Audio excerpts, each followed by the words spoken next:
Okay, let's do this. Let's talk about surprise and delight.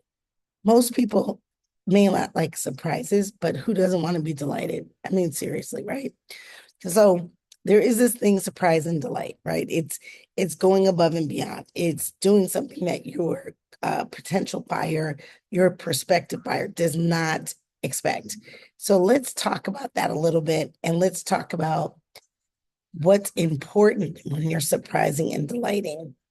So if everything you do is a surprise and delight, everything your organization does, everything your business does is a surprise and delight, I will tell you, your client will get used to surprise and delight being the standard.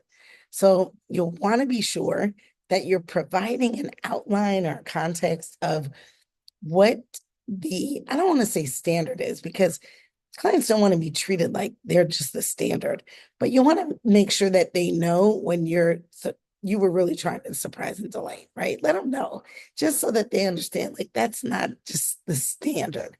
Because when they begin to expect it as a standard, that's when things may go south. Okay, so let's get into it. I'm going to give you five ways to surprise and delight, and I'm going to glance at my notes here. So first and foremost, over communication when things get challenging, super important. As if things get challenging, things go to the left, something's not going to happen in the time frame that you initially anticipated. Surprise and delight them by over communicating, telling them that you'll give them updates daily until it's completed. You are letting them know that you're going to the president of your company, you're going to the vendor that you're using, right? Or the partner that you use, to be sure that they know this is urgent and important. So I think that's pretty clear. Over communicate until the issue's resolved, and ask them if that's important to them, because it could be annoying. Maybe they think it's important, but I really only want an update when it's done. So if that's the case, you let them know that I will give you an update when it's done. And my expectation is on which date, or I will find out when it should be done. And I will let you know that by the end of the day or tomorrow, right? And so you have to really understand what your buyer values. Okay. Second thing, how how can you make the champion for your agreement, for your engagement? How can you make that person look like a hero? The 15 to 18 years that I spent specifically in corporate selling to Fortune 1000s, I was always trying to figure out how I could make my champion, my prospective buyer, look like the hero. Didn't matter what I looked like. They needed to be pushed out in front, and I needed to be sure that their team, their manager, their VP, their CEO, their client, their customer base, whatever it was, knew that they were the hero in this game. So ways that you can make them look like a hero is, again, making sure you're over communicating, making sure they have the answers to questions that come up when you're not around, making sure they have a context for the answer to the question. So even if they don't know the exact answer, if you give them the context of how things unfold in your organization as you're working together, they'll be able to answer questions on the spot. It will make them look like they are in control and that they have a true understanding of what your engagement is. Okay, that's a pretty good example. I'm not going to go deeper. I think we get it. The third thing is know their motivators. Okay, I'm going to give you a personal fitness example. Some people get into personal training and fitness so that they are healthy.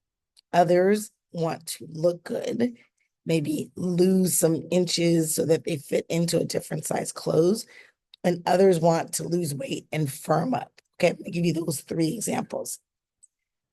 One of the most important things you can do with your buyer is understand what their motivators are.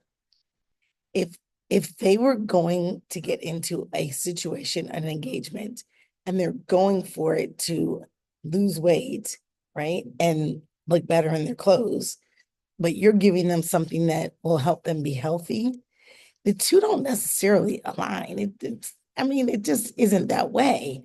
Like there are people that are heavier that are just as healthy as people that aren't. So, for example, you want to make sure that you're giving them what they need. You're giving them non-scale goals achieved, and you're also giving them scale goals achieved. Which are more important to them? Do they want to see? Are they visual and they want to see it happen? Or do they just want to feel differently?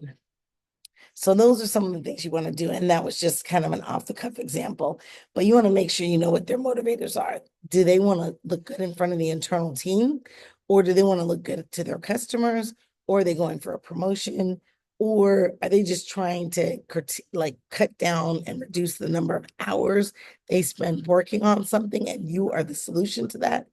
Find out what it is and be able to quantify it so that you can help them verbalize your value. Okay, let's go to number four. Number four. Let's see. You will want to kind of aligns with the last one, but you want to add high value, right? Kind of rolls through surprise and delight and knowing their motivators and all the things. But again, you want to deliver high value. So high value is typically quantifiable, typically shows up with an ROI, typically shows up with a return on energy. Sorry. So a ROI, return on investment, ROE, return on energy. It it is showing up in high value so that their team sees value. And if it's a one person band, so that they have quantifiable value. Does that value look like number of hours sourced? It has been reduced. Does it look like number of hours they're working has been reduced? Does it look like lower turnover on their team? There's a gazillion things it could be, but your goal, your job, your mission is to find out what it is for that particular buyer. So it goes in line with their personal motivation so you can deliver the highest level of value. And then coming in at number five. Number five is be sure that you stand out in post sale. There's nothing like dating someone and you're dating and things look fantastic. You're having this great time. Things always show up right and on time. And then you marry and somehow it just doesn't look the same, right? I used to tell people, I won't say which position this was that I worked at, but I used to tell people we were really great at dating. But when they asked us to marry them, it was like we passed out on the sidewalk, right? So we'd win the deal. And then for some reason, we just didn't have a system to get them onboarded smoothly. So we had to work on that, right? And this was a Fortune 1000 company, but we had to work on it. So you want to look the same in the dating space as you look when you marry them. You don't want those two things from a brand perspective or a relationship or a trust perspective to start to look wonky. And even you don't want to look wonky in the dating space and then you're stellar in the marriage space, right? We want to get that right. Okay, those are your five. I don't need to repeat them. You can go back. I'm going to try to put some captions on this thing so you can write it down. Hopefully you recorded it and you can go from there. But ask in the comments or share in the comments if there's anything that you do to basically be sure that you surprise and delight your clients every step of the way. And if I'm off here, maybe you need to surprise and delight every single moment of every single day. I mean, the world's changing. Maybe people expect to be surprised and delighted every day. All right. Don't forget to follow, subscribe, hit the button, hit the bell, and leave a note in the comments if you deem necessary.